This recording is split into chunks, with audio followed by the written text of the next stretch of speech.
Web animations are one of those things that are essential to creating a really lovely experience. And that's why in this episode, I want to teach you how to use HTML, CSS, and JavaScript to create this animation that we see on the screen.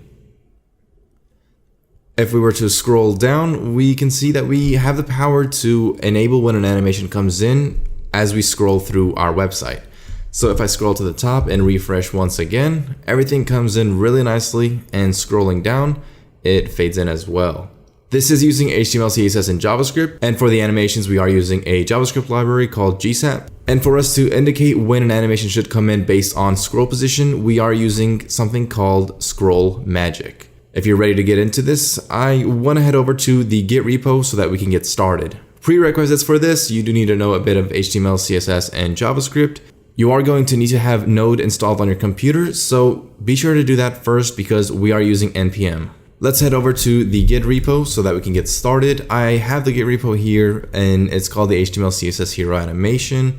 The thing that you need to understand here is I have the master branch and a starter branch. There are two ways that you can get this code on your machine. You can clone the project as the master, or you can specifically only clone the starter. To do so, let's switch over to the terminal.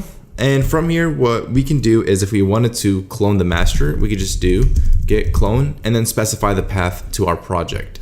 So we can just hit the clone or download button and copy the path and just paste it in. If we were to run this, it would create a directory called HTML CSS hero animation. However, we can create our own custom directory. We can call this code YT. And if we were to hit enter, we would just clone the project. We can then cd into our code-yt. And from here, if we hit ls, we can see we have our project files right here. From here, what you want to do is just run npm install and make sure you have Node because this does require you to run npm install. And while that's running, I did want to mention another thing. The second way of getting our project is to only get the starter. If you do not want the final or completed project, you can just grab the starter files. And to do that, let's wait until this is done and I could show you. So let's clear this out because npm install is done. But if we only wanted to get the starter branch, what you can do is write git clone -b and then specify the branch that you want. So we just want the starter branch, and then you could just paste in the path. So this will only clone the starter branch, which has the starter files. But since we have the entire branch cloned, we can then just run code dot to open up in VS Code. And once this is opened, we can open up the terminal within VS Code. And for our live server, we are using VS Code's live server. So go ahead and search for that. You can find the extension and just search live server. And it's this one right here. So once you install this allows us to open up a live server, which has a hot reload feature in it, which we really need. Once this is installed, what you can do is you can switch over to the files and you can hit go live on any of the files. If I were to hit go live right now, it will say starting and then it will open up on port 5500. And you can see everything works perfectly. But now we are getting ready to start coding, so let's switch over to the starter files. In our project or in our directory, what you could do is write git checkout and write starter for our starter branch. And this will allow us to switch to the starter branch. And if we open up our index.html, we can see we are now in our starter files. So welcome to starter files, let's code. And if I were to switch back to the master, I could just write git checkout master. And this will bring back all of the code that we have on our master branch. For now, we do want to go back to the get checkout starter, so we could be in our starter branch. And from here, I can break down the project files. If we go back to our web browser, we could see that this is loaded. Welcome to your starter files, let's code. So in here, I am pulling in a font. So I'm pulling in the Playfair Display and the Poppins font.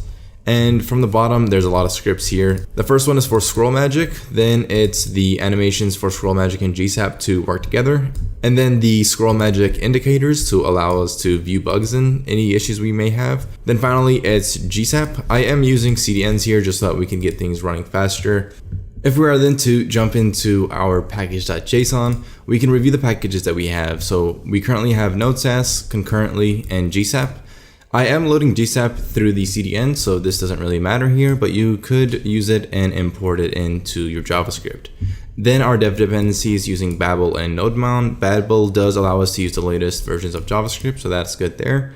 And then in our scripts, we have the watch, build, and start. Watch allows us to watch our files for any changes in Sass. So anytime we write in Sass, it will compile into CSS. Build is watching our JavaScript for any JavaScript changes. And since we are writing in ES6, this allows us to convert it to previous versions of JavaScript so that it can run on the browser. Then for our start command, we're using concurrently, and concurrently allows us to run both watch and build at the same time so that we don't need to write them in different terminals. That's pretty much for our package.json. This is just very basic stuff about npm. I just wanted you to know what was going on behind the scenes. Then for the Babel RC, you don't need to worry about that. We can go into our CSS here, and CSS is broken up into components. So we have banner, feature, and header. We are just splitting our CSS so that we could better write code and we could just see it a little better. And then for our style.scss, we are importing our components. We are also using normalized CSS, which is right here. This allows us to kind of reset the browser. And then for our style.css, again, we have variables being imported. And if we jump into variables, I just have some media queries colors. These colors come from the Adobe XD project. And then for the body, I am just assigning the font family. Then I do have a container and row class that we will be using in our project. So that's pretty much it there for CSS. And if we jump into our images, I do have all the images here. I also have the SVGs that we'll work with. And then for JavaScript, we have index.js and animations.js. The animations.js file we won't be using, but maybe towards the end of the project, I could show you how we can export or extract our animations in animations.js and then import them into index.js so that we could run them. But other than that, we will primarily be using index.js. That's gonna do it here. To get things started, let's run npm run start. And if you haven't already, go ahead and start your live server. In this case, we've already done that with the port 5500. And let me bump up the font size. Let's go back. Let's minimize this terminal. And if we preview our project, we can see we're all ready to start coding. Now that we're ready to start coding, let's make sure we have npm run start ran in our terminal, and let's make sure that the live server is running. If both of those are checked, let's go ahead and start writing for our header. First thing you want to do is just simply write a header, and we'll give it an ID of header. Then we want this to have a container of fluid, so create a div with container fluid. Then we want to specify a row, and inside this row we are going to have a header-inner. And in this header-inner, we are going to create a div with the logo class. And then for our logo, we're simply going to write just m dot. And if you want to follow along with our design, you can have it open on another screen. I will have the Adobe XD file in the description so you can download our design from there. Next, we have a navigation div. So let's create a navigation class div. That's not how you spell navigation. Let's fix that. Navigation. And inside the navigation, we're going to have a nav tag with a UL for unordered list and then an LI. Inside this LI, we are going to have an A tag. The A tag for the href is just going to go home for now because we don't have any additional pages created. And then we can write about. We can then copy and paste this 5 more times and then just change them to the corresponding page names. This one's going to be 0 interest. The next one is case studies. And then it's resources and students. Now outside of the navigation, but still being inside the header inner, let's scroll down a bit. We're going to create another div for our login and sign up button, or the apply today button. And this one's going to have a class name of nav-logins. So we can just do nav logins. And inside the nav logins, we are going to have a div for login. And then an A tag that will just go nowhere or just stay in the home, and then just write login. Now as a sibling for the login, we are going to have a div with the class name of apply, and then an A tag in there that will just simply say apply today. That's it for our header, and if we preview what we have, we can see it looks not pretty at all, but that's because we haven't added any of that pizzazz in the styles. But to add that, here's what we're going to do. We are going to jump in the CSS folder, into components, and then into header.scss. Now what we can do just to test to see if this works, let's pop open our terminal.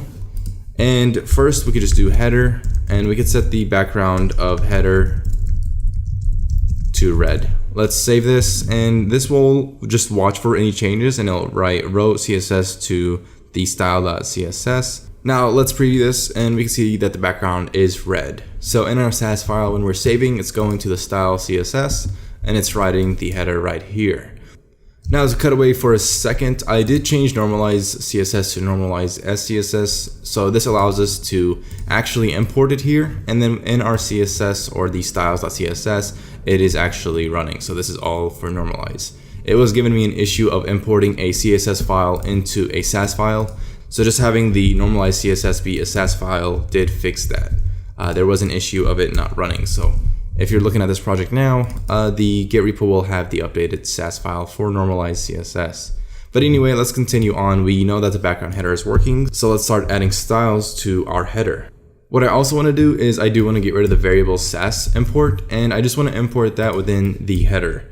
So at the very top, we can import and then specify our import to be the variable Sass, and let's save that.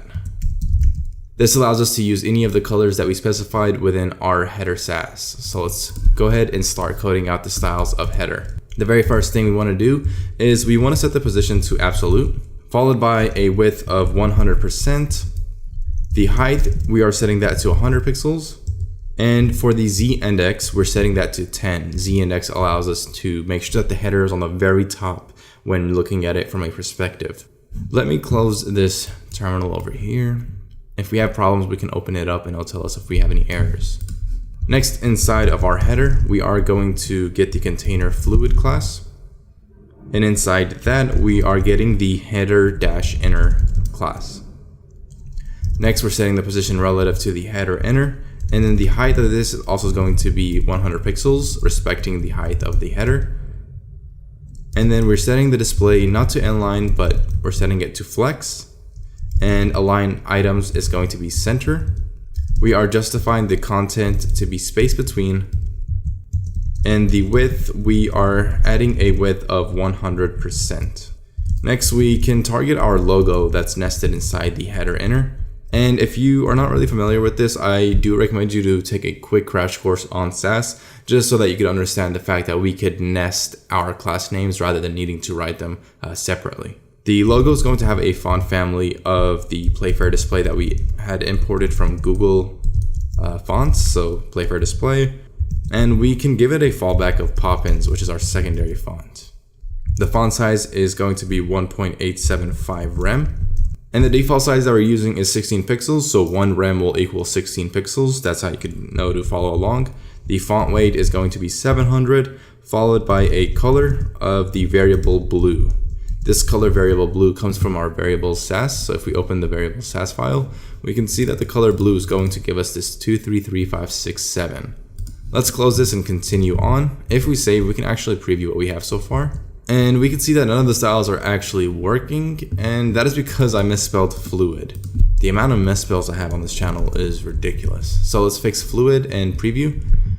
The font size for the M doesn't really look right, and that's because I put font style rather than font size. So let's switch that, and there we go. So everything is looking good so far. Now outside of our logo class, we can create a navigation. So go ahead and write navigation. And we're setting the positions for this one to position absolute. And then the left is going to be 0, followed by a right of 0. The display, we are setting display flex. We are using flexbox heavily here, so just make sure you have basic knowledge of that. And the justify content is going to be set to center. Now inside of our navigation, we have the nav tag. And inside of that, we have the unordered list. Go ahead and set the display to the unordered list to flex. And let's align items to center. Once that's done, add a padding of 0, and that should do it for our UL. The LI is going to have a list style of none. And the margin for this, let's create a margin of 0, followed by 40 pixels for the left and right. And we are going to also add a media query. So go ahead and write @media. And the max dash width, and we are going to use the variable widescreen. And the reason I'm adding a media query here is because I am working on a large screen, so The output of this that you see on this video is going to have a width of 920, but I'm going to also make this sort of responsive for laptop, and the dimensions that we're using for the laptop is going to be the 1440 pixels. So this isn't going to be a mobile responsive, it's just going to be desktop and laptop responsive. Inside our media query, we are going to write a margin of 0 pixels top and bottom and 24 pixels left and right. Now this widescreen variable is coming from our variable sass, so if we open this up, we can see that the widescreen default is going to be 1440 pixels. So let's go ahead and close that and continue on. Now inside of our list item, be sure to be outside of the media query. We can then use the A tag, and the A tag is going to have a font size. I don't want it to go to font style, I just want to put FSI or FOS. Okay, font size, we're going to have it of 8.75 rem. And 8.75 rem will be equivalent to 14 pixels, I believe. The padding is going to be 8 pixels top and bottom and 0 pixels left and right. The text decoration, make sure we set that to none.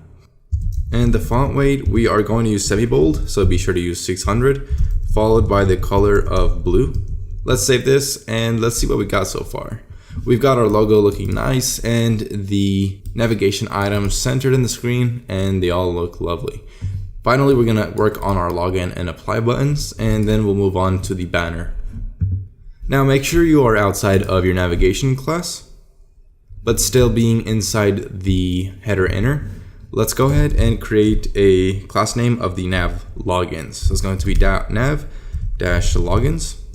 and inside here we can do .login. And outside of the login, we can do .apply for our classes. Now the nav logins is going to have a display of flex, and we are going to align the items to center. Now that's going to do it for our nav logins. We can then jump into our login class, and in here we can specify the A tag. Now the A tag is going to have the exact same styles as our regular nav tags, so we can just copy the A tag that we had up here for our navigation and just drop it in there. One thing we are going to add though is we're going to add a margin right of 48 pixels. And one thing I did want to mention is if this was an actual production project, doing this is not really ideal, needing to copy styles. So this A tag, we might have a class name called navigation links or nav links, and we could just add the nav links class. I can't spell nav links, let me see. And we will just add the navlinks class as a global class, and we would just reference it each time rather than needing to write repetitive code here. But since this project isn't going to production, it doesn't really matter for us all that much. One thing I did want to mention is we also need to add a media query within our A tag. So let's go ahead and do @media. And we're setting the max width to the widescreen. And the only thing we're changing in here is we're changing the margin right. Instead of 48 pixels, we're going to have it 24 pixels. Now finally in our apply, we are going to do another A tag. And this one's going to be a bit hefty, but as long as you follow along, you'll be just fine. The display is going to be a display of inline-block. We're setting the height to 52 pixels and the line-height of 52 pixels as well. The font size is also going to be that 14 pixel font size, but in our case, it's going to be 8.75 rem. The padding, we're creating a padding of 0 pixels top and bottom and 32 pixels left and right. The text decoration, we're setting that to none. And the font weight, let's give it a font weight of 600, followed by the color of blue. And I promise we are using other colors, it's just the header does only use blue color. Finally, we are adding a border. So the border is going to be a 2 pixel border. It's going to be solid, and it's going to have the color blue. So go ahead and write that. I know I just mentioned or talked about the blue, but that's fine.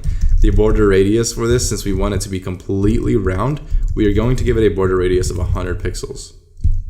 Make sure you add the R. Finally, the only media query we're adding here is going to just change the padding. So leave widescreen and set the padding to 0.24. Now I am using, mainly if you look at it, I am using like 32, 24. I know here's 52, but it's an option. I'm trying to use an 8-point grid where we only use numbers that are sort of divisible by 8. And you have an option to use 4 occasionally, 4 times that you need it. But most of the time it's going to be 8, 16, 24, 32, 48, and so on, 56 and 60. Now if we preview this, we can see that the header is completely finished and it looks great. One thing I am having trouble with is the fact that when I hover on our logins or simply try to click them, nothing works. You can see that it works for everything else, but the login and the apply today don't. That is because these navigations right here, the ones in the middle, have an absolute class and they are stretching to be covering everything that is in its way next to the login and apply today and the M logo. To fix this issue, we can use a z-index to bring the login and apply today and the logo forward while keeping the about behind, or we can change the widths for the navigation just so that they reach only to its end and not to be overlaid over the logo and the logins button. So let's go ahead and see if we could fix this.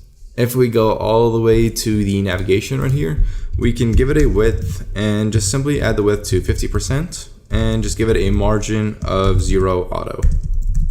The 0 auto will center the navigation. If we preview what we have, hovering on login and apply today should work. A tip I want to give you in terms of hovering, if we wanted to create a quick hover here, what we could do is add an ampersand and then write hover, and anything we write in here should change based on hover. So if I make the background change to blue and let the color of the text change to white, what should happen is when we hover, everything should just change like we want it to. One thing I would add is a bit of easing, so we could just do a transition 0.2 seconds and just add an ease. We could do ease in, ease out, save that, and now when we hover, it just has a bit of ease to it. That's gonna do it for part 1 of this video. We went over cloning our project, the project structure, running our project, and building out the header. In the next video, we are going to build out the banner and the features, and in part 3, we will use GSAP and Scroll Magic to create our animations. If you've enjoyed this video, please leave a like, and if you want more HTML, CSS, and JavaScript tutorials, go ahead and hit that subscribe button. Have a wonderful day.